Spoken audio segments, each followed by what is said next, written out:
What's up, guys? I'm excited. How many of y'all feel at least 10% nervous when Mitchell said the sermon topic is authority? Is anyone like, ooh, I don't like that? Well, cool. I don't feel nervous either, so that's great. I'm thankful to be here. I'm excited to talk about this. It is near to my heart. But before we go there, y'all, August is here. It's in the air. I don't know if y'all can tell yet. We do have like half of our church in Dallas for a wedding, so maybe you don't feel it yet, but the reality is we're starting to get settled into some rhythms. We're not traveling as much. Like the semester is about to kick off. It's happening, and before you know it, it'll be my birthday. I'm thinking wings at Foghorn, so let me know if you want to come. I do want to take 2 weeks before we get into the full swing of the semester to share with you guys. So you're stuck with me 2 weeks in a row, okay? And here's why I want to talk about this topic is because I've observed, and you've probably observed, just our shifting cultural landscape. And something that we're passionate about, or we see people passionate about in our nation, is justice.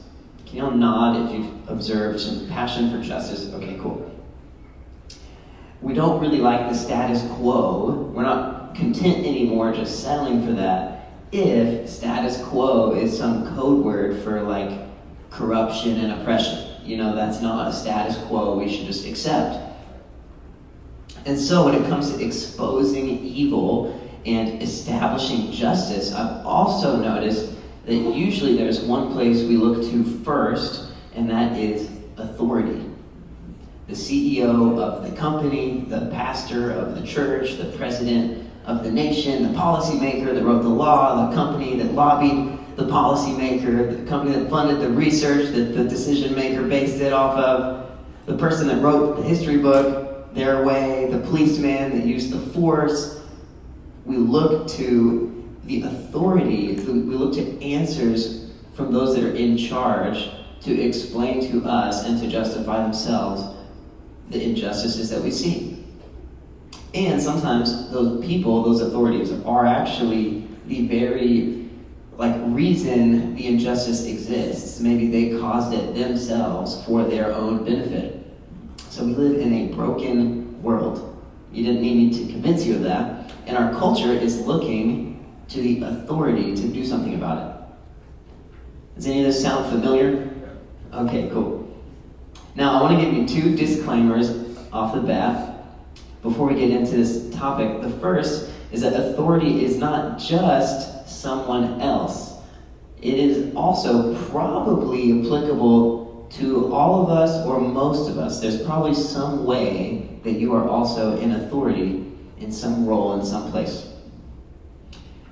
Secondly, injustice is not just someone else's fault. It's not just someone else's fault. We've all sinned, right? And that means we've all caused harm. We have all perpetuated evil. We have all been the injustice in the world, maybe not as immensely as someone else. And if you want to compare your injustices to someone else and try to stack up who's the least unjust person, you could do that. But the point is, there's a shared responsibility, even as it relates to injustice. But what I want to talk to y'all about is authority. What is authority? What's expected of authorities? What can we expect from our authorities? What does God expect? What does He hold authorities accountable to? What's our response to authority figures? How does that change based on if they love God or not? Or whether they're a spiritual authority or a more secular earthly authority? And would the Bible answer any of those questions differently than the way that our culture would? So that's what we're going to go into this week. Today, we're going to talk mainly on theology for authority. So I'm going to give you some homework. There's going to be plenty of slides that you should just take a picture of because there's going to be more verses than we have time to go into. We're going to make this case for what's our foundation, what's our framework for just authority, period. And what are some things the Bible clearly highlights as these are responsibilities of authority. Next week, we'll talk more about the dynamic of us responding to authority. What do we do? What do we do when we disagree with authority? What does the Bible say anything about that, And again, is it different than our culture? And so I empower you guys, encourage you to take notes, to take pictures of verses, to study this out, because I think that if we understand authority well, one, we will probably be more effective members of society and be able to engage with the world more healthily, but also we'll be able to engage in this justice conversation. The reality is, this conversation is not going away, and it's supposed to be the conversation we lead. We shouldn't run away from the issue of justice and injustice if we believe that God is a just God. We should actually be the ones pioneering this conversation and showing our world what does it look like to have this conversation. Does that make sense? Okay, so we're going to talk. We're going to talk this morning, guys. So what is authority? I got a really simple definition for you. It is the right to decide, direct, and enforce. Authority is the right to decide, direct, and enforce. Man, this happens every week where I don't unscrew my water bottle before I get up here. Let me just do this real quick. Better. Now, where does that right come from? Does that right even really exist? Or is it just man-made? We'll go there, we'll get there. Okay, but first I'm going to highlight the ways that authority differs from other similar words like power and influence. I'm going to start with power. Okay, so all authority is power, but not all power is authority. Let me explain it like this. In college, some friends and I, we're young, strapping men. We're able-bodied. We have power to kill animals, for example, okay? And we also observed that our campus had a golf course that was infested with skunks. And so basically, we as modern-day Batmen figured, let us use our power to serve the world. Let's go kill these skunks. We go at 11 p.m., our weapons of choice were a fence post and a tire iron. And we're just going to run around and scream to scare the skunks. And as soon as we see one, just throw your stuff at it. Try to nail it in the head. Don't run right behind it, because you know what they can do. And then kill the skunk, okay? And we killed several skunks. Thank you, is what we were told from the world. Just kidding. Actually, we weren't caught, so that was great. But the point is, we did not have the authority to go kill a bunch of animals on campus, okay? That probably actually was illegal for multiple reasons. From the state, you probably just can't kill animals whenever you want to. The campus has its own government system, but we used our power, okay? We did have power to do that. Contrast that with a university policeman. Let's say you're an unarmed, overweight bike cop, okay? You do not have much power, seemingly, but apparently you do have the authority to fine innocent young freshmen for biking past a stop sign on a completely empty campus, okay? And could that freshman have run away from you, outdueled you in a bike race? He probably did have the power to do that, okay? But the nature of your authority, not only do you have authority, but it also gives you power, because your authority doesn't just represent your own power. You represent the power of the entire organization that your authority represents. And so had I tried to avoid this bike cop, it's quite possible that I would have dealt with a more powerful authority figure that our local government hired. Okay, so influence. All authority is influence, but not all influence is authority. In high school, I had a best friend. He's still a best friend. He's a super genius. He took BC Calculus as a freshman. Really smart guy. He was tutoring high schoolers as a middle schooler.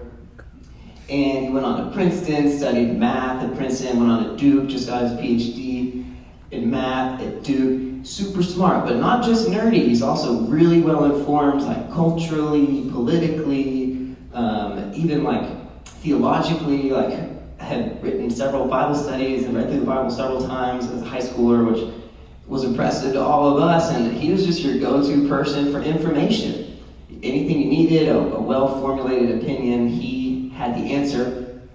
And he was also super humble, so just really great character, son of a pastor, just great family. We like this guy. Anytime he speaks, there's influence in what he says because he knows what he's talking about. He's usually the smartest person in the room. And that included the teachers, right? But what was he not? A teacher. And I said, he was a great guy, so he didn't try to act like the teacher.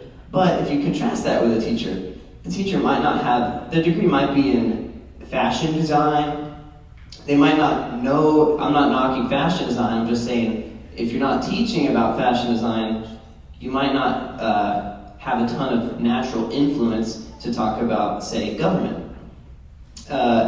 You might just sit behind your desk, hand out a textbook, and actually not even care whether the students learn it at all. You're just there collecting a paycheck. And because the students know you don't care, they might not respect your authority whatsoever. And so they just do whatever they want, no matter what you do or say. No one listens to you. And so you're just constantly sending people to the principal hoping that they do something there, you know?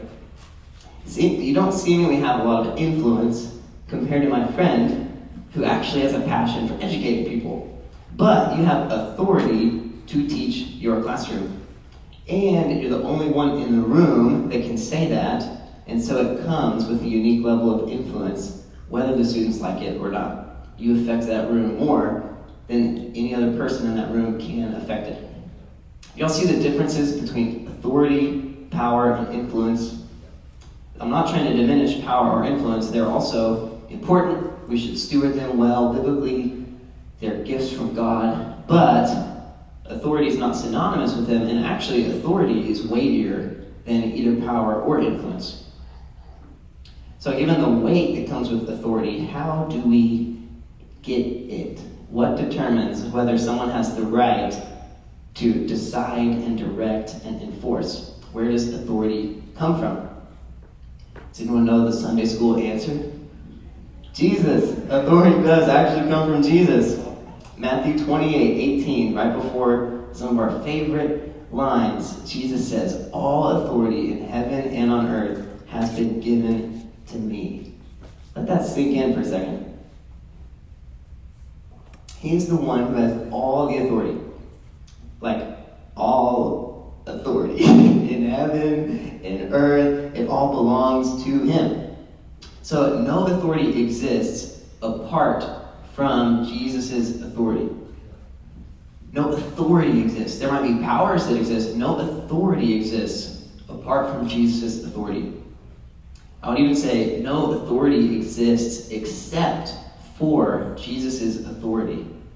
If all authority belongs to him, then he is all authority. He's the authority of authorities. Okay, now follow with me here. Because if all authority belongs to Jesus, wouldn't it be the case, wouldn't it be God's design, his intention for all of us to respond directly to Jesus as our authority? In God's perfect world, wouldn't that be the way it is? We just respond to Jesus, Jesus is the authority. Wouldn't heaven be that way? Or in other words, when it comes to human authority, best case scenario, wouldn't it be God's temporary solution to a problem Jesus ultimately wants to fill himself? Or worst case scenario, would it be, actually, this is just man-invented, self-serving power struggle? The answer to all of those questions is actually no. Human authority is God's idea. It's not man's idea. And in God's perfect world, human authority would exist. Colossians 1:16 says this about Jesus. It says, "For by him all things were created, both in the heavens and on earth, visible and invisible, whether thrones or dominions or rulers or authorities, all things have been created through him and for him." Okay, did y'all catch that? All authorities. Who created them? Jesus. Why? For who? For him. All authorities, right? In heaven and on earth, right? I'm reading this right? All authority on earth created by Jesus. Here's the thing. Not only is human authority God's idea, it's also an eternal idea.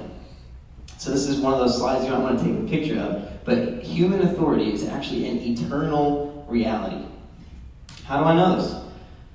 Well, a little bit of deductive thinking here. So we know that there will be a heavenly government. Okay, that seems to imply there's like roles, right? There's a government. It's not an anarchy, it's a government. So there's a leadership structure. Not just a heavenly leader, there's a heavenly government. Okay, we also know that people of God will have positional rights to rule and reign and judge. In 1 Corinthians, Paul says, do you not know that we will judge angels and saints? It's like common knowledge for him. It's like, don't you know we're going to judge things? Not like judge, like condemn, like, did you see what that angel was wearing today? Like, not that type of judge, but like to decide, to determine whether someone's in the right or in the wrong, to enforce something about the way the heavenly government works. Yes, there will be people that do that. And not every position is the same. We don't know exactly how all of the heavenly government shakes out, okay? So don't get too nervous right now. But we know, for example, that there will be someone sitting at the left and right hand of Jesus. Jesus says, we don't know who it is. The Father has prepared this for someone. The disciples asked if they could be, well, it's like James and John, I think.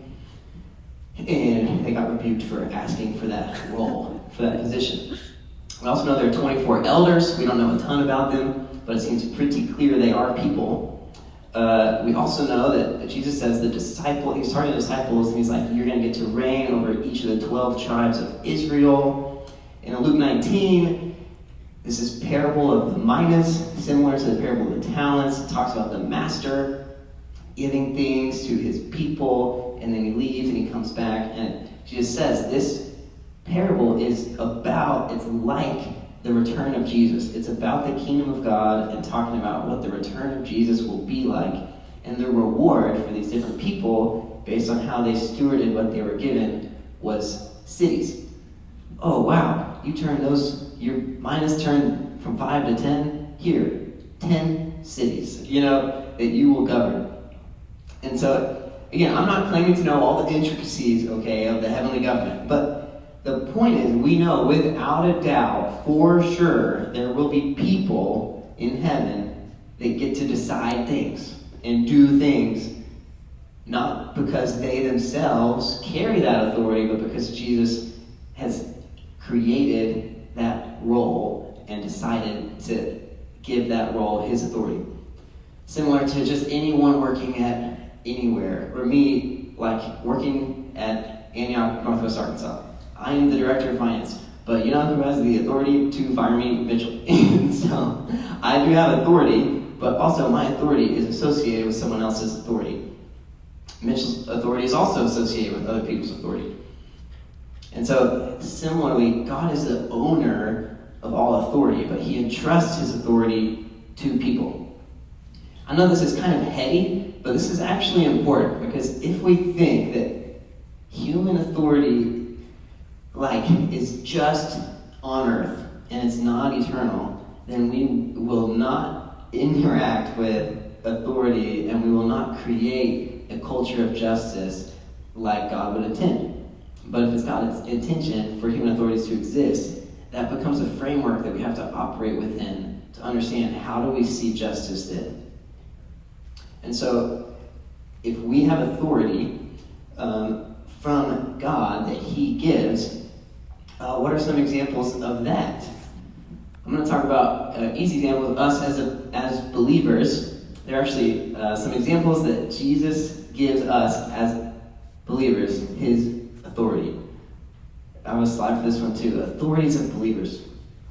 You have authority, not just the ability. You might not have the gifting, you might not be good at it, But you have permission, you have legal rights from Jesus to do these, to direct, to enforce, to decide things as it relates to making disciples, baptizing people, teaching people to obey Jesus, to be Christ's ambassadors, to operate his ministry of reconciliation, to bind and loose things on earth and heaven. If anyone want to tell me exactly what that means, I'll be at the Connect booth after the service. And to overcome all the power of the enemy. No one can do anything no one can take these authorities away from you. Jesus has given them to each of you. They don't come from anywhere else but him directly. And this is cool, guys. To overcome all the power of the enemy. The enemy, he can tempt you. He might have power to do other random things, but he does not have permission to rule you. He does not have authority over you. He can't decide anything for you. He cannot direct you. And he cannot enforce anything upon you. And not only does he lack that authority over you, you have that authority over him. You get to take his place and take it. like the gates of hell. We get to go into the dominion of darkness. We get to overcome the rule and reign that supposedly the devil has because we have authority over him.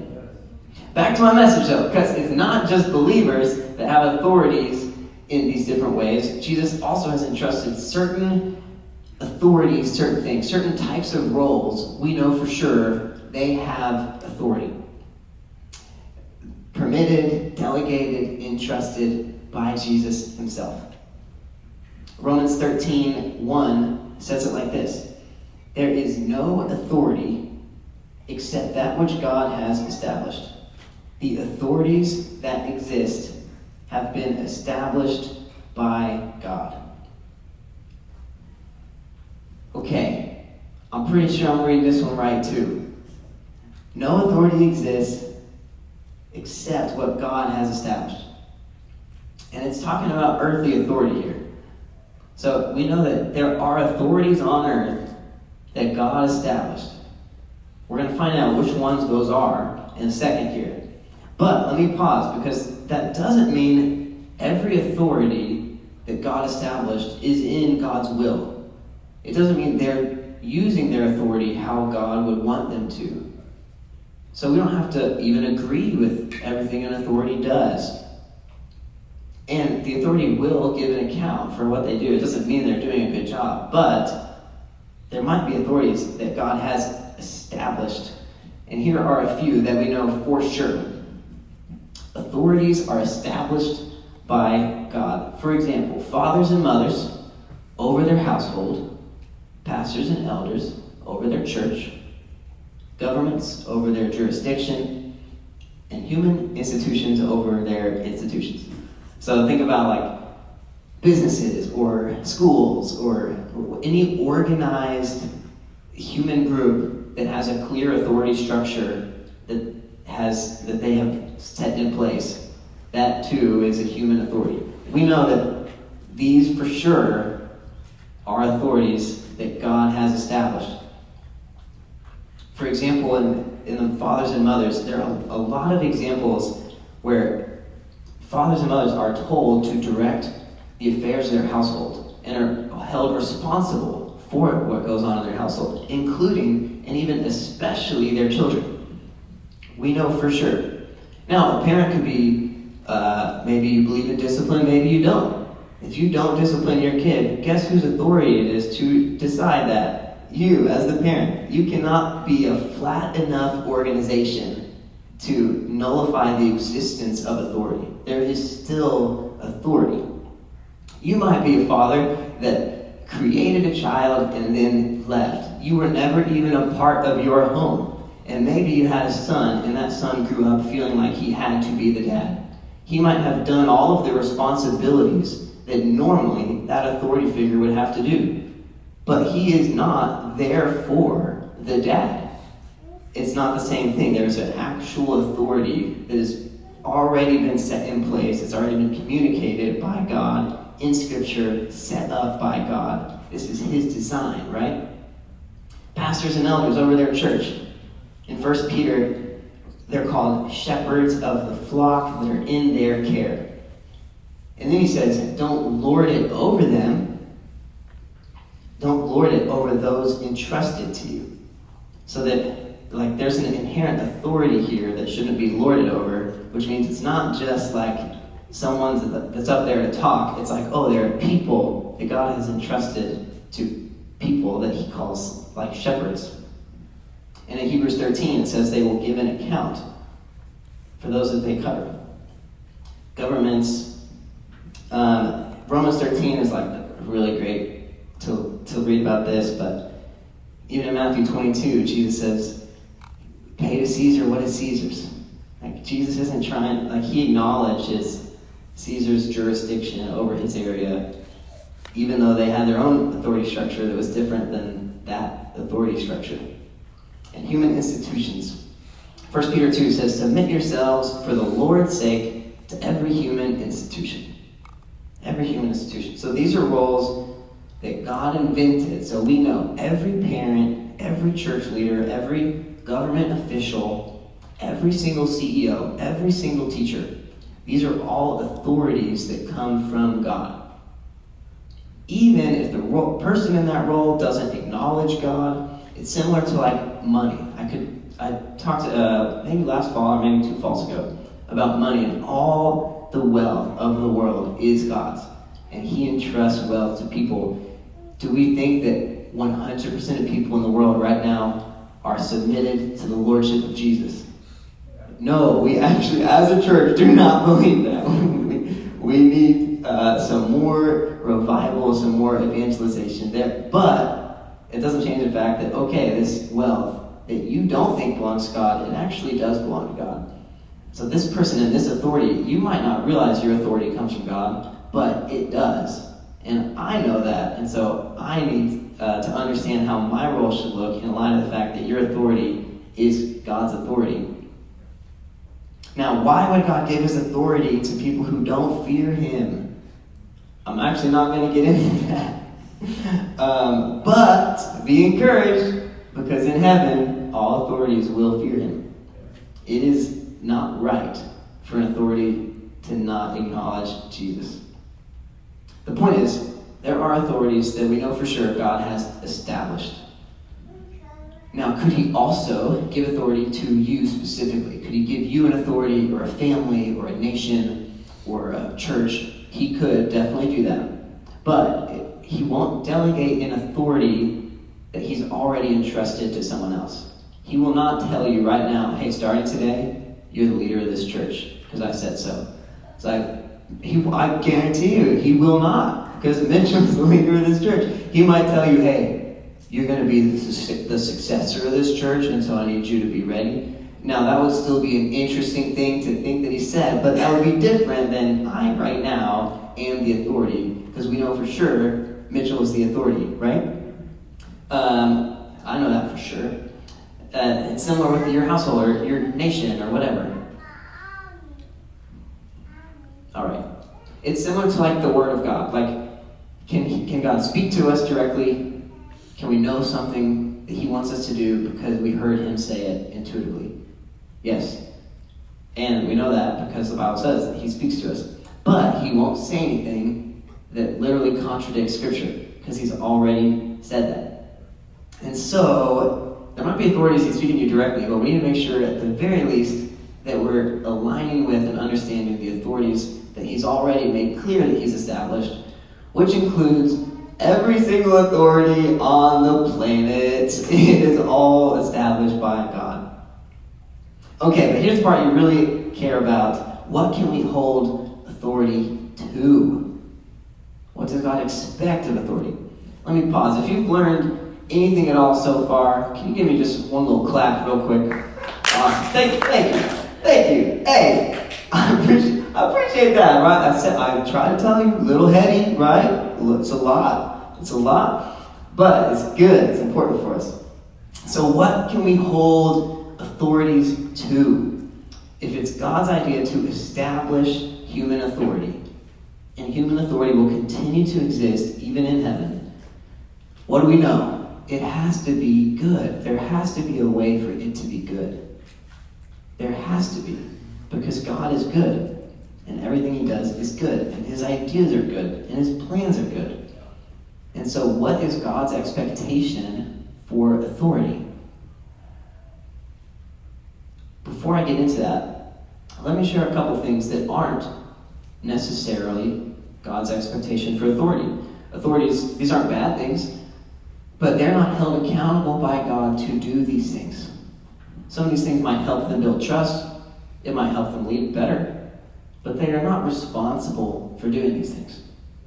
For example, having your same personality type, or having the personality type that you want them to have, liking the same things that you like. They're not responsible for agreement. Like, they don't have to lead and decide, direct, and enforce in a way that you approve of. They're not responsible for fairness. There's actually a lot of parables where Jesus is communicating and he's saying this is what God's like, and then something really unfair happens. And then he's like looking at the people like, so? Do you want to be a part of that? Like, he offends us with his seeming unfairness sometimes, because he has a weighting system that is different than necessarily how we might think ourselves. Authorities are also not responsible for collaboration. It is wise, but they do not have to ask you what you think. They don't have to do that. I don't know how to say that. It's not your right to be collaborated with, to give input, to be known. It's not your right, necessarily. Also, finally, perfection. Authorities are not responsible to be perfect. It's not their job to make sure you never, ever make a mistake. But what are they responsible for? There are some things they're responsible for, and different roles have different responsibilities. So let me just share two responsibilities that every authority, every human authority, whether they acknowledge God or not, whether they're authority in the church or a secular organization, what are two things every authority is responsible for by God? The first is to be an above-reproach example. In other words, integrity. Every authority should be the premier role model of the values that their authority represents. It is wrong for a pastor to be living in hidden sin. Not just because they're sinning, but also because they represent Jesus. They represent his leadership in the church. It's wrong for a government official to break or manipulate laws in their favor. Even if they could do it in a way that is legal, that is wrong. It's wrong for a parent to expect purity and health from their kid, but refuse all boundary lines for themselves in terms of media and eating. Why is that wrong? Because they're not an above-reproach example, and every authority is called to be an above-reproach example. They're called by God to demonstrate with excellence the values that their household, or their church, or their government, or their institution represents. And anything less is not okay. The second common denominator is love. And band, you guys can come on up. Love means being a servant, prioritizing others' needs above yourself. Love means making extraordinary sacrifices for the sake of others. How do we know that Jesus loves us? Because he died for us. Love means having compassion for those without healthy authority. Jesus wasn't mad at people that were acting like independent rebels. He was moved with compassion. But he said, man, they're like sheep without a shepherd. And it means having forgiveness for those who misunderstand your authority. So it is wrong for CEOs to discriminate against someone based upon their gender or their skin color, because that is not love. It is wrong for police to use violence as some type of narcissistic, oppressive power play. That is not love. It's wrong for the wealthiest people in the world to profit if it's at the expense of their own employees' well-being and with no regard whatsoever for the 2 billion people that today live in extreme poverty. That does not communicate a love, a care. So we began this message talking about our cultural landscape and its craving to expose injustice and hold authorities accountable. And how does our culture generally go about that accountability? Cancel him, fire him, put him in jail. There's no justice until these bad things happen to this authority. And that's all fine. I'm not even going to fight that. My question, though, is who's going to replace him? We can fire every unjust authority under the sun, but will we find enough just authorities to take their place? Personally, I don't feel super confident. When I look around me, just in society, I'm not like, man, above reproach, love. That's that's the vibe I get from you, right? I don't get that.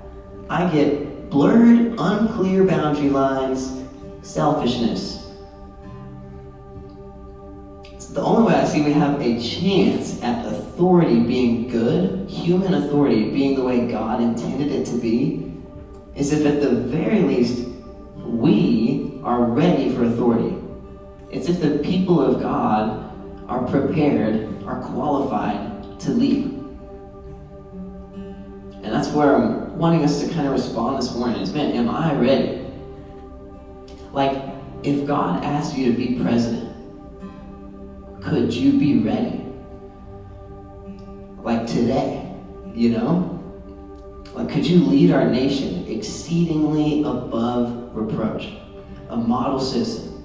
Could you love our nation by serving and sacrificing excruciatingly for the good of a few 100 million people, when hundreds of millions of people from around the world will vilify you in the process, and you won't get anything out of it for yourself? Could you do that? Could you do that for Walmart? If they called you today, we want you to be CEO. Are you prepared? Could you do that for a church? Could you do that for a household? Is what's in you communicating above reproach example and love? We know I referenced this parable of the minas where people are rewarded for what they did. And what's interesting is they didn't know when the master would come back. They didn't know when their time would be. And a lot of us maybe are waiting for our time to have authority, waiting for our time to get that promotion, or waiting for our time for whatever we think that time is. But what I see biblically is you won't get that integrity, that above reproach example, and that love. Like, that time won't be what gives that to you. That time will be what sees that in you. In other words, you need that first. You need to be living like you would live in authority if you're ever going to be promoted in authority. But we have to do that because we need to be in authority. I'm pretty sure it's going to be the people of God that can demonstrate this.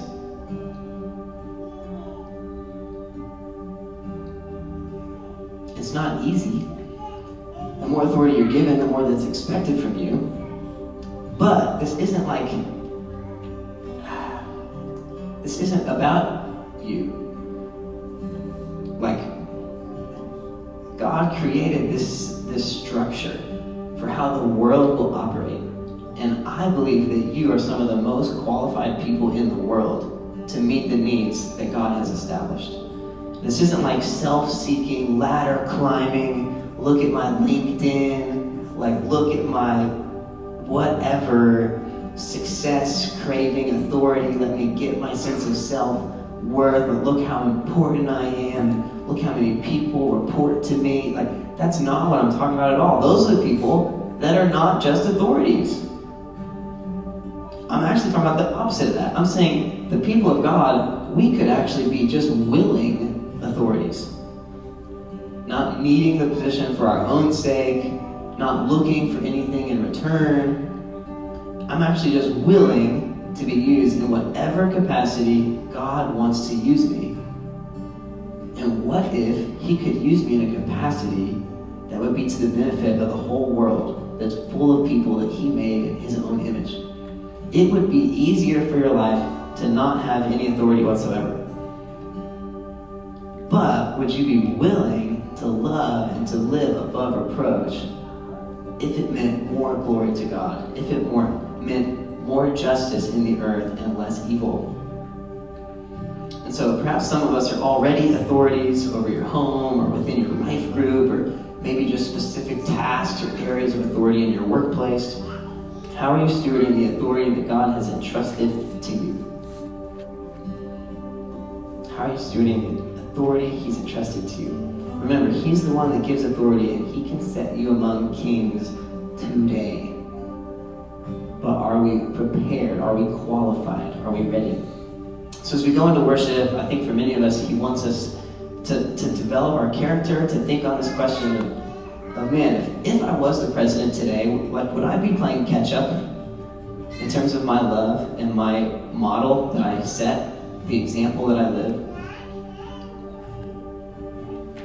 So I want us to process that. And I think for others of us, there's an opportunity to kind of get some freedom from a prideful, very American individualism that refuses to acknowledge authority. Maybe you refuse to acknowledge God's direct authority. You think you just do whatever you want. I think for more of us, it's probably that you refuse to acknowledge God's delegated authority. As in, God can tell me what to do, but no one else can tell me what to do. So actually, God's given the rights to different people in different roles to tell you what to do in different settings. Again, we'll talk next week about what do you do with that? How do you respond? I'm not trying to whitewash authority figures, but the authority is real. And so can we get free from anything in us that would try to oppose or subvert or reject authority? So I'm going to pray, and we're going to get into worship, and we'll close it out here in a minute. So Jesus, I thank you that all authority in heaven and on earth has been given to you. You are the authority, and what you do is good. And so God, if you delegate your authority to people, if you set people as a covering, as a shepherd, as responsible for others, would you show us how to make it good? And God, we want a nation that is just. We want a society, a neighborhood, a household that looks like